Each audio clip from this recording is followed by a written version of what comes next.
उमर जब नारा लगाते ना तो कैसर किसरा कांपते। सफीर आते रूम के मिलने के लिए तो कहते जाओ उमर नफल पढ़ रहे हैं, टाइम कोई नहीं। एक दिन अंदर मीटिंग हो रही थी, हजरत उमर मीटिंग में बैठे थे, आपके बेटे मिलने आए अब्दुल्ला इब्ने उमर। अब्बा जी अंदर आ जाओ, फरमाया दरवाजे पे खड़ा हो, मैं जरूरी बात कर रहा हूं, अंदर ना आना। जनाब अब्दुल्ला इब्ने उमर कहते मैं दरवाजे पे खड़ा हो गया। थोड़ी देर गुजरी तो इमाम हुसैन भी आ गए। एक हदीस में, एक रवायत में इमाम हसन का लफ्ज भी है। इमाम हुसैन आए, आके अब्दुल्ला इब्ने उमर से कहने लगे उमर फारूक अंदर है? तो कहा वो अंदर तो है। तो कहा आप क्यों दरवाजे पे खड़े? कहने लगे अब्बा जी ने कहा है यहाँ इंतजार करो, मैं कोई जरूरी बात कर रहा हूँ, लेकिन शहजादे मेरे लिए कहा है, मेरे लिए, आप जाना चाहे तो चले जाए। इमाम हुसैन कहने लगे अमीरुल मोमिनीन कोई बात कर रहे होंगे, मैं जोहर के वक्त मस्जिद में मिल लूंगा, जोहर का टाइम आएगा ना तो मैं मस्जिद में मिल लूंगा। ये कह के चले गए। हजरत उमर बाहर आए तो हजरत अब्दुल्ला इब्ने उमर से के कोई आया तो नहीं? अर्ज की हुजूर हुसैन इब्ने अली आए। हुसैन इब्ने अली। तो कहा अंदर क्यों नहीं भेजा? कहा मैंने कहा था बेशक चले जाएं, लेकिन वो कह रहे थे कि मैं जोहर के वक्त मस्जिद में मिल लूंगा। तो सैयदना उमर फारूक फरमाने लगे अब्दुल्ला तुझे तेरी मार होए, हुसैन को क्यों वापस भेजा? फिर उमर दुनियादारों के सामने डटना, खड़ा होना उमर पे खत्म है, लेकिन जो अंदर की बात है ना, रूह की, जो अकीदत की बात है, जो वफा का रिश्ता है, उसको कौन समझे? ये जो रूह की मजबूरियां हैं, ये जो वफा की मजबूरियां हैं, इसे लोग क्या समझें? इन्हें क्या पता कि मुर्शद के बेटे के पैर चूमने में हुस्न क्या होता है? इन्हें क्या पता कि जब उस्ताद का बेटा घर में आता है तो दिल करता है मकान बेच के इसे दे दें, इसके बाप की नेकियां बड़ी हैं। जनाब उमर फारूक दौड़े गए, इमाम हुसैन के दरवाजे पे दस्तक दी। इमाम हुसैन बाहर रखा, शहजादे यार मिलने आए थे, बगैर मिले क्यों आ गए? अर्ज की कि आप मसरूफ थे, आपके अपने बेटे भी दरवाजे पे खड़े थे, तो मैं वापस आ गया। इमाम हुसैन कहते उमर जज्बात में आ गए, सर से पगड़ी गिर गई, कहने लगे हुसैन मेरे बेटे का और हुसैन का क्या मुकाबला? क्या उसकी मां का नाम फातिमा ज़हरा है? क्या उसकी नानी का नाम खतीजतुल कुबरा है? क्या उसके नाने का नाम मोहम्मद मुस्तफा है? और फिर सर से पगड़ी उतरी थी, अपने बाल जोर से पकड़ लिए, कहने लगे हुसैन मैं ना मक्के में ऊंट चराया करता था और डंडों से मार खाता था अपने बाप से। ये जो आज सारी दुनिया में उमर के नारे लगते हैं, ये तेरे नाने का सदका है।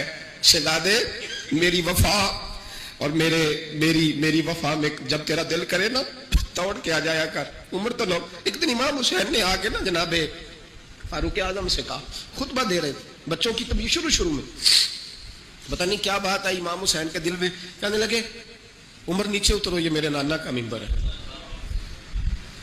तो हजरत सैयदना उमर, सुनो कभी मेरा भी बच्चा आ जाए तो मैं कहता हूं इसको पकड़ो यार, बच्चों को तो नहीं ना जुम्मों में मतलब जिक्र किया जाता, उतरना मेरे नाने का मिंबर है। जनाब उमर उतर के नीचे खड़े हो गए। तो कहा जाके अपने नाने के मिंबर पे बैठ। तो हजरत उमर रो पड़े, कहने लगे शहजादे मेरे नाने का मिंबर ही कोई नहीं है ही नहीं, ये मिंबर ये मुसल्ले ये तेरे नाने की शान है, मेरे नाने का कोई मिंबर नहीं, तेरे ही नाने का मिंबर है। थोड़ी देर खड़े रहे तो इमाम हुसैन कहने लगे अच्छा कोई नहीं आपके नाने का मिंबर का नहीं? कहा चलो फिर मेरे नाने के मिंबर पे बैठ जाओ, चलो खैर है, कोई नहीं आपके नाने का? कहा नहीं। तो कहा कोई नहीं फिर मेरे नाने के। जब हजरत उमर बैठे तो बड़ा शानदार जुमला कहा, फरमाने लगे मैं मिंबर पर मर्जी से नहीं बैठा था, मुझे अबू बकर ने बिठाया था, और फिर हुसैन के कहने पे मैं उतरा हूं, अब मुझे हुसैन ने बिठाया है, अब किसी की जुर्रत है तो उमर को उतार के दिखाए, अब मैं हुसैन का तेरी नस्ल पाक में। यार कितनी बेशर्मी की बात है, लोग इमाम हुसैन को बागी कहे। वो हजरत इमाम आजम एक बाग में बैठे थे, शागिर्द साथ थे, तो किताबें बिखरी हुई थी, कुछ लिखा जा रहा था, बिखरी हुई थी किताबें। इमाम मोहम्मद भी बैठे थे, इमाम अबू यूसुफ, कई और शागिर्द बैठे थे। तो जब लिखते हैं ना ये लोग तो हवालों की तलाश होती है, किताबें बिखरी हैं, सफ़े बिखरे। बच्चे गेंद के साथ खेल रहे थे, तो गेंद अचानक बाग में आई, तो एक छोटा सा बच्चा गेंद लेने आया, तो इमाम आजम उठ के खड़े हो गए। वो बच्चा गेंद लेके चला गया, किताबें सारी फिर बिखर गई, जो गोद में रखी हुई थी वो भी नीचे गिर गई, कुछ सफ़े भी गिर गए। थोड़ी देर के बाद वो बच्चा चला गया, इमाम साहब बैठ गए, फिर आया, गेंद गिरी आके बाग में, तो वो फिर बच्चा लेने आया, वही बच्चा, इमाम साहब फिर खड़े हो गए। वो कई बार आया, जितनी बार आया खड़े हो गए। کئی لوگ صبر نہیں کر پاتے، جلد باز ہوتے ہیں آج کل کے شاگردوں کی طرح. تو ایک شاگرد بول پڑے، کہنے لگے حضور وہ تو بچہ ہے 100 دفعہ آئے گا. اب 100 دفعہ کھڑے ہوں گے. فرمایا تو 100 کی بات کرتا ہے، یہ 1000 دفعہ بھی آیا تو میں کھڑا ہوں گا. کہا حضور بچہ ہے آپ کیوں کھڑے ہو گے؟ فرمانے لگے معمولی بچہ نہیں، میرے استاد کا پوتا ہے. تو جس نے مجھے اللہ رسول کا نام بتایا اس کا پوتا ہے تو میں کھڑا نہ ہوں. اگر استاد کے پوتے کا یہ ادب ہے تو بتاؤ محمد عربی کے نواسے کا کیا ادب ہے؟ رسول اللہ صلی اللہ علیہ وسلم. لوگ سمجھتے ہیں ہم قائل نہیں ہیں وہ والی شہادت بیان کرنے کے جس میں کہتے ہیں ہائے حسین تو سکینہ تو زینب. ہمارے بزرگوں نے ہمیں یہ سبق، ہمارے بزرگوں نے ہمیں بتایا کہ امام حسین کی شہادت اس طرح بیان کرو کہ نوجوانوں میں جذبہ جہاد پیدا ہو، عورتیں صبر کا پہاڑ بن جائیں. اس طرح شہادت ہم وہ والی. لیکن ایک بات ضرور ذہن میں رکھیں، یہ جو لوگ کہتے ہیں نہیں بڑے مظلوم تھے پانی نہیں آ سکا، میرے سے حوالہ دیکھے جس نے دیکھنا ہے، میرے سے حوالہ دیکھے. میرے سے حضرت امام حسین میدان کربلا میں تھے تو تھوڑی سی جگہ کھود کے نا امام حسین نے تو خندق کھودی. خندق کھودنا عرب کا رواج تھا، مدینے میں بھی خندق کھودی گئی، اس کا نام ہی جنگ خندق. تو خندق کھود کے نا آگ جلائی جاتی تھی، یہ حفاظت کا ایک ذریعہ تھا تاکہ دشمن نہ آئے. تو امام حسین نے اپنے خیمے کے سامنے خندق کھود کے اس میں آگ جلائی تاکہ پردہ رہے، عورتوں کے پاس کو دشمن نہ آئے. تو ایک شخص سامنے کھڑا ہو کے کہنے لگا حسین تو نے دنیا میں ہی آگ جلا لی ہے. معاذ اللہ ثم معاذ اللہ. کہنے لگا آگے تو آگ ملے گی، یہاں جلا لی ہے. تو امام حسین کہنے لگے میں حکم دیتا ہوں آگ کو کہ تجھے ابھی پکڑ لے. لوگ کہتے ہیں مظلوم تھے، میں حکم دیتا ہوں آگ کو تجھے ابھی پکڑ لے. یہ لفظ امام حسین نے کہے. میں 3 کتابیں تو میری لائبریری میں ابھی ہیں جن میں حوالہ ہے، 3 کتب سے، اور آج کل پرسوں کی کتاب نہیں، سینکڑوں سال پرانی. جب کہا نا میں حکم دیتا ہوں تو وہ آدمی گھوڑے سے نیچے گرا، گھوڑے سے نیچے گرا اور گھوڑے کی رکاب کے اندر اس کا پیر الجھا. گھوڑا ڈر کے اتنا دوڑا کہ جا کے اس آدمی کو آگ میں پھینک دیا. امام حسین کے سامنے جل کے مر گیا. یہ حسین ابن علی ہے. یہ ابھی حکم دیتے تو فرشتے ابھی آ جاتے، یہ ابھی بات کرتے تو ساری دنیا کی فوجیں ابھی اکٹھی ہو جاتی، یہ ابھی حکم دیتے تو ابھی آ جاتے. اور سنو، اگر جناب اسماعیل کے لیے دمبا آ سکتا ہے تو وہ تو حضرت ابراہیم کے بیٹے تھے، اور یہ تو مصطفیٰ کی اولاد ہے، ان کے لیے کیا کچھ نہیں ہو سکتا. لیکن امام حسین نے پسند کیا تھا کربلا کے جہاد کو، اس کو پسند کیا تھا مولا علی نے، وہ اپنی پسند پہ تھے.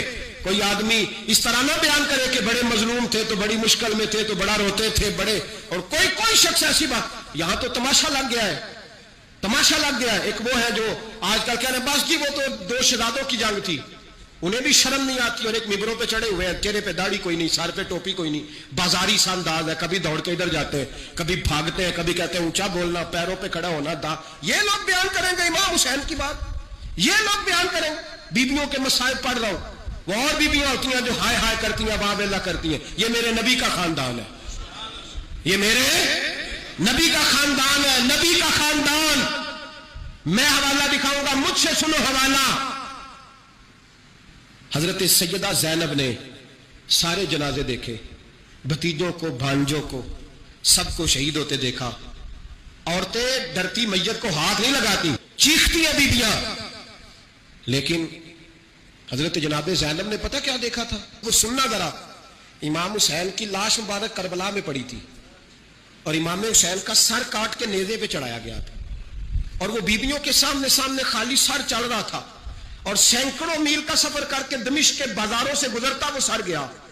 آج میں سر کی بات نہیں کرتا، سر کی. آپ مرد ہیں، جوان ہیں سارے، یہاں کسی کا کٹا ہوا ہاتھ پھینک دیا جائے نا، ہاتھ تو لوگ چیخے مار کے دوڑ جائیں گے. بلکہ ہاتھ تو دور رہا، کسی کی انگلی کاٹ کے یہاں پھینکی جائے تو لوگ چیخے مار کے مرد دوڑ جائیں گے. لیکن کٹا ہوا سر دیکھا، لاشیں دیکھے. یزید کا دربار آیا، بی بی صاحبہ کو نا ایسے عورتوں نے اپنے حالے میں لیا ہے. سیدہ زینب وہاں بیٹھ گئی. تو جب بولا نا یزید دربار میں، کہنے لگا کہ دیکھو اللہ نے عزت والوں کو عزت دی، معاذ اللہ ثم معاذ اللہ. اور میرے مخالفین کا کیا حشر ہوا جب اس نے دیکھے نا، ایک آدمی مجبور ہے، مقہور ہے، اتنا لمبا سفر ہے، غربت ہے، پیاس ہے، بیماری ہے، کیا انداز ہے جب اس عالم میں یزید کے دربار میں اس نے گستاخی کی امام حسین کی. یہاں لوگ کہتے ہیں کسی کو کچھ نہ کہو، کہ کیوں نہ کچھ کہیں. جو سیدنا امام حسین کے بارے میں بات کرے گا زبانیں کھینچیں گے اس کی، جو صحابہ کے بارے میں بات کرے گا ہم کرنے دیتے ہیں. یہ کیا بات ہوئی؟ گستاخی کرنا، بے ادبی کرنا، یہ کون سا دین ہے؟ یہ تو تم بے دینی پھیلا رہے ہو. سنو، جب اس نے بے ادبی کی تو سیدہ زینب چپ نہیں رہی. बल्कि हजरत ज़ैनब बोली और खड़ी हुई और आपने तिलावत की कुरान मजीद की और आयतें पढ़ी, कहने लगी वतुइज़्ज़ु मन तशा वतुज़िल्लु मन तशा बियदिकल खैर। और आप फरमाने लगी यजीद तू कहता है तेरे मुखालिफीन पसपा हो गए, तुझे इज्जत मिली। आप फरमाने लगे ये तेरा दरबार है ना, ये तेरा सजा हुआ है ना, तेरा इस वक्त डंडा चलता है ना। फरमाने लगी चंद साल ठहर जा, तेरे ऊपर लोग लानते बरसाएंगे। और फरमाया जब जुमे पढ़े जाएंगे तो लोग मेरे हुसैन के नाम के खुतबे पढ़ेंगे। फरमाया आज ये तेरा दरबार है ना। हजरत नौमान बिन बशीर सहाबी रसूल थे, वो कहते हैं मेरे करीब एक नाबीना सहाबी बैठा था, सुनो सुनो हवाला मैं दिखाऊंगा। कहने लगे मेरे करीब उस वक्त यजीद के दरबार में एक नाबीना सहाबी बैठे थे, जब बीबी ज़ैनब ने ये बात की ना तो वो नाबीना सहाबी मेरा हाथ पकड़ के कहने लगे नौमान अली आ गए, ये तो अली की आवाज है, अली आ गए। जिब्रील अली बोल रहे हो जैसे, हिकमत के गौहर रोल रहे हो जैसे, दरबार दमिश्क में वो ज़ैनब का खिताब मिंबर पे अली बोल रहे हो जैसे। कहने लगे अली आ गए, अली, ये तो अली की आवाज है।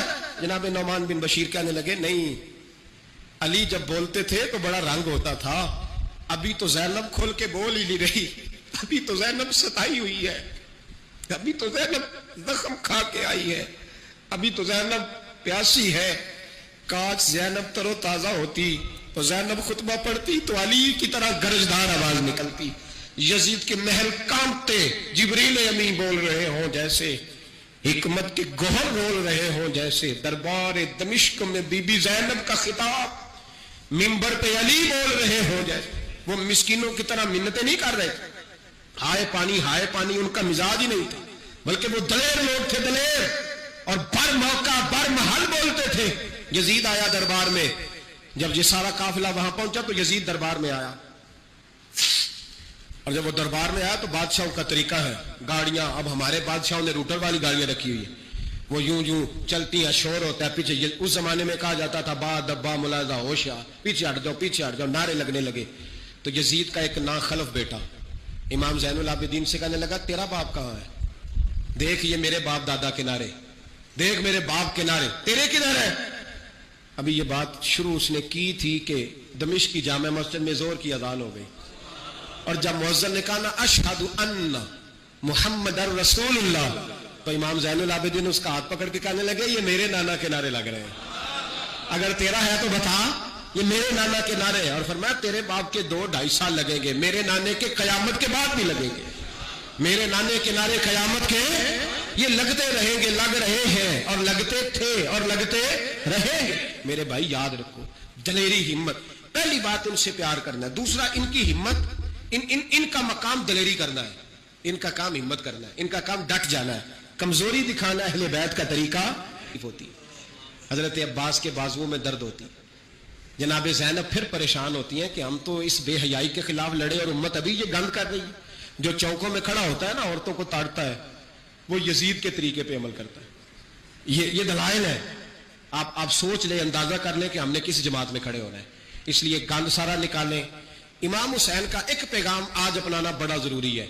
इमाम हुसैन ने सर सजदे में कटाया और कुरान की तिलावत नेज़े की नोक पे भी जारी रही है। इसलिए आज कम से कम 10 नफल इमाम हुसैन की सुन्नत समझ के जरूर पढ़ेंगे इंशाअल्लाह।